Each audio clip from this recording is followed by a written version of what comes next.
I was very bubbly, very excited. I was always laughing. I loved to dance and sing and be on stage and just play and have fun. I was also brought up in a Christian home, and so I had Christian values, and I actually ended up giving my life to Jesus for the first time when I was 6 years old after coming back from a mission trip to the Philippines. And so I was really grateful and thankful to be brought up in a Christian home that had Christian values and really was centered around Jesus. My family, we entered a really rough season where we were also struggling with mental health, and that really affected us. Especially coming from a happy Christian family and then being hit with mental health issues and really struggling with that. And I was also at the same time struggling at school. I wasn't fitting in exactly because I had some learning difficulties. I was later diagnosed with ADHD, and so that made my schooling experience really tough. There was both sides. It was at home, it was messy and hard, and then at school it was also messy and hard. And so that started really affecting me in the way that I saw myself, the way that I saw the world, and I started to become very, very anxious and started having panic attacks. And even when I was with people that I felt safe with and loved, it was always, there was this anxious pit that I felt. And so that actually also led to me starting to develop depression from quite a young age, and it was a really hard season for me to be in.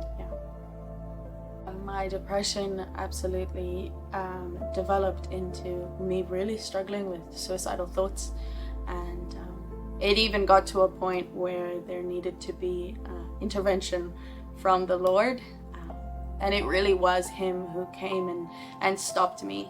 And He met me where I was at, in one of the lowest places that I was, one of the darkest places that I was. He told me that it was not time for me to come home yet, that He had more for me, and this was really crazy to me that He actually cared about me enough that he wanted to stop me, but also that He clearly had something for me. Because in my understanding, in my world, in my mind, it was like, I'm not good enough, there's nothing I can do that's ever gonna be good enough, so why should I stay? Why should I be here? It's too painful. And the Lord said, no, you're supposed to be here. I still have more for you. And so even after that happened, my circumstances didn't change. I was still struggling at school. Actually, school was getting worse. And my family, we were still really struggling. And but I knew that for some reason God wanted me to still be here and really cared about me. And so that really helped me, even though the world around me was still incredibly painful. And so then going into middle school and high school, I was still really struggling, and it was still really hard. And I was putting on this happy exterior of a kid who was doing fine, and even trying to hold up this perfect Christian exterior, but I was really struggling. And then I started to really get into putting myself in relationships and situations that I shouldn't have been in. And then when I got older, started partying and just trying to numb what I was feeling, essentially. Just trying to do anything that I could to not feel my reality that I was going through. And that was really hard. I graduated high school in the first year of the pandemic, which was interesting in itself. But I hadn't applied to any universities. My parents and I both, we knew that it wasn't a good idea for me to go straight away into school.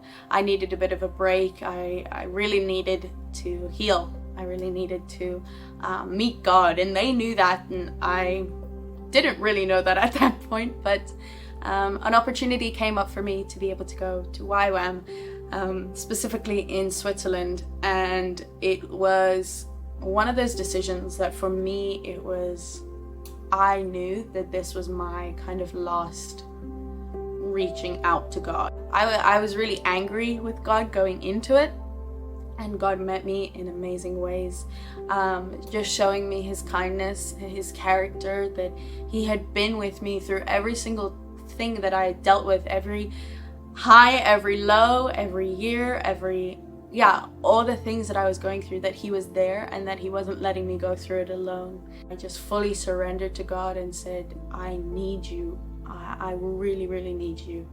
And the Lord met me in that time. Coming out of it, I realized I hadn't had a panic attack. I really was no longer having such dark suicidal thoughts anymore. I was excited about being in Switzerland. I had joy coming back. I had peace, and I was shocked. And everyone who was in my school was also shocked, because they saw how I'd come in and they realized something had happened. And yeah, the Lord really met me in that place and brought me out of the darkness. And I am so thankful because my life was just completely turned around, and I really am living in the joy of the Lord now. I think the main thing that I would say to you is that the Lord understands. Jesus is with you, and no matter how dark or how painful or how guilty you might also feel about having depression, having anxiety, the Lord wants to meet you in that place, and he loves you and accepts you and wants you to know how much he loves you, and that he wants to bring you out of that.